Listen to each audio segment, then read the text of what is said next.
whatever. You have good teams are resting their stars because the season takes so long. You guys really don't have that.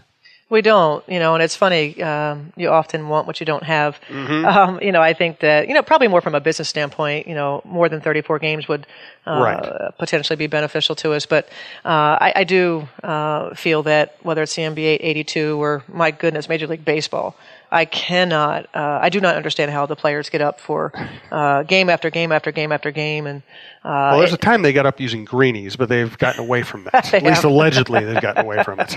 So, I like where our league is. I do think we can stand for some growth, but I think our challenge might be more not so much our schedule, but the schedule of the European season, and if they're good enough to be a part of the USA basketball program, that can tend to be a grind. So our players might disagree with us. They might see that 34 games is a bit of a grind. I know that when our teams were, going 25, 26, 27, and whatever, that it was probably about 3/4 of the way through the season, we would hit a lull.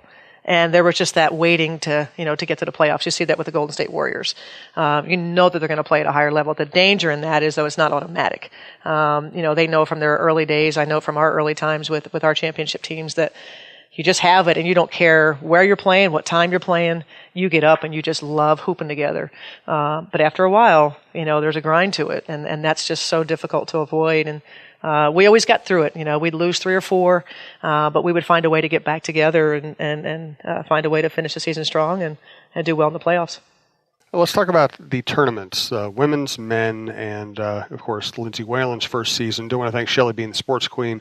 Her sports books feature, they're aimed at kids 4 through 9, and they're about a tough little girl, and they feature protagonists that you won't see in a lot of other youth books. Oliver was a big star at the show the other day. We know Oliver loves the books. My wife has checked out the books. She's a high school principal. She loves them too.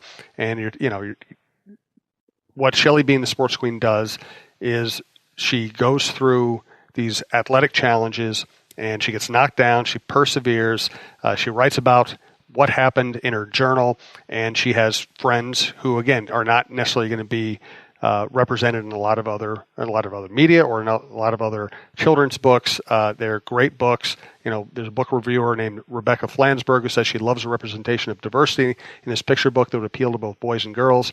Friends like Parisa, who swims in her hijab swimsuit, and Mason, who uses a wheelchair in dry land but can swim like a fish in the water. That's the kind of book it is. We've loved working with Shelley Boy and Breen, and we think you should check out the books if you have a child, or even if you just like children's books. You never know. Yeah. Jim, have you heard the story that Shelley Boy and Breen tells as she visits schools? She talks about, obviously the book is about perseverance, never giving up. Shelley's story is about being a basketball player.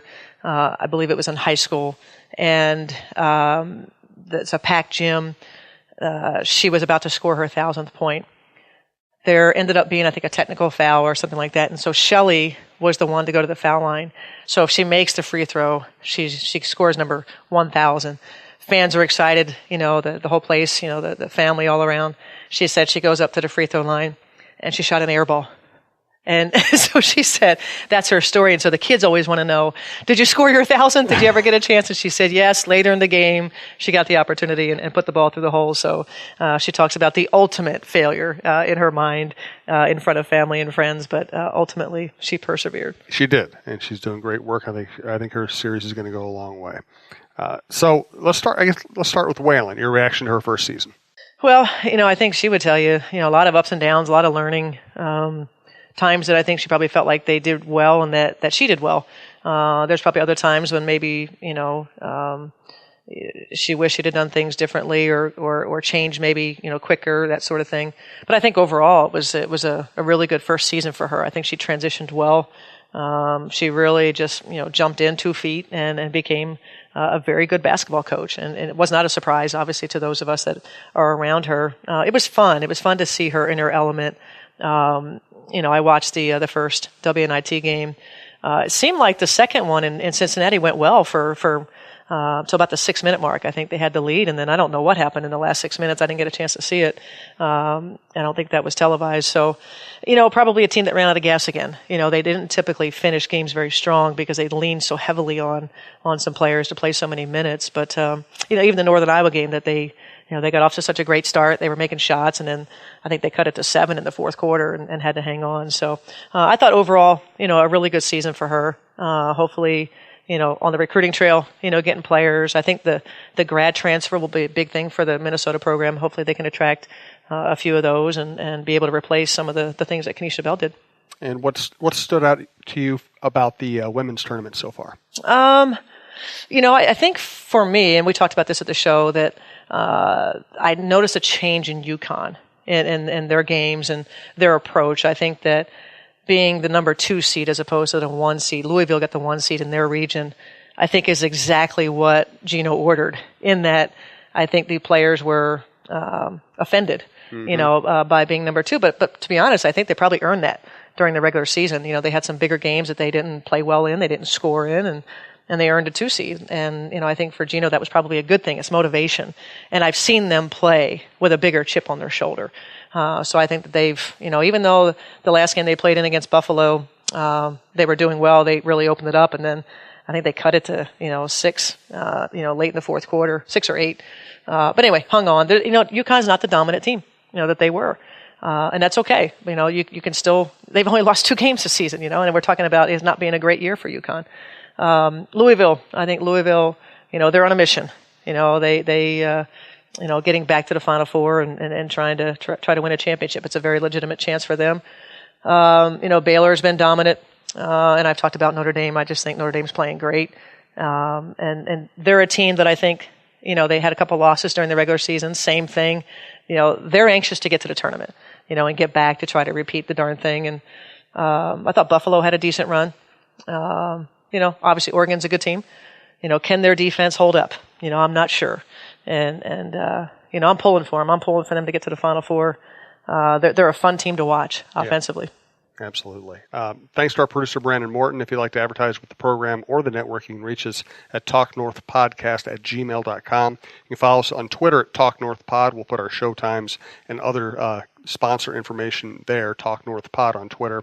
And please download before you listen, as we had a couple of fans tell us. They sure did. They repeated what we've said many times, so we know we have loyal listeners, and we do appreciate that. Also, we have a network-wide deal, Bite Squad. Use the promo code TalkNorth to get your first delivery free. But even if you've already used that privilege up, just know that Bite Squad is a good option for you. They bring you good food from all kinds of great local restaurants. They now have the membership program, $5.99 a month for delivery from anything within a 4-mile radius. And you know the reasons to use Bite Squad. You don't feel like fighting traffic.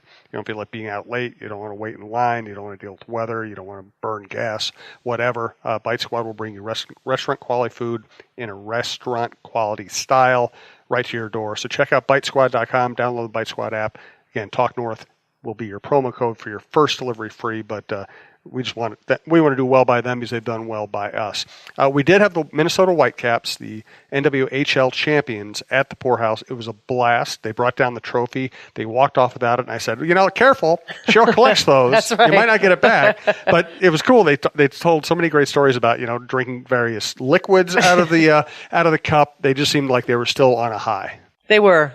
You could tell that feel that champions have, the chemistry, the genuine like for each other. They had that. And, I think that they really enjoyed, being in front of a Lynx crowd. And, we have what that league wants, in terms of, the support, the money, that sort of thing. And, we learned that night that many of those players have full-time jobs in addition to being a professional hockey player.